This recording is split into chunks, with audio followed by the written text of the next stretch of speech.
sa'yo ah. Dalawa lang yan, dalawa lang yan. Pinatawag ako kanina sa TikTok. Pinakisa, di ba ano? Libre.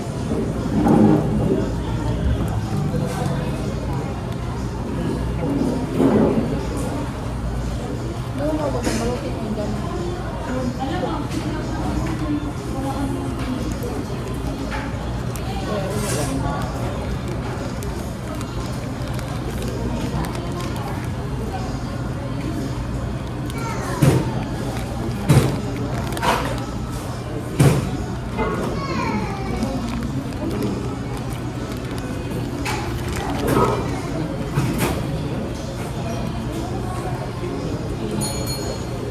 Gutom na gutom pala siya kanina. Dapat, nagsabi siya, gutom na ako. Pinababa ko siya sa mga inasal. Hindi na, sabi, sunod ko siya na kayo.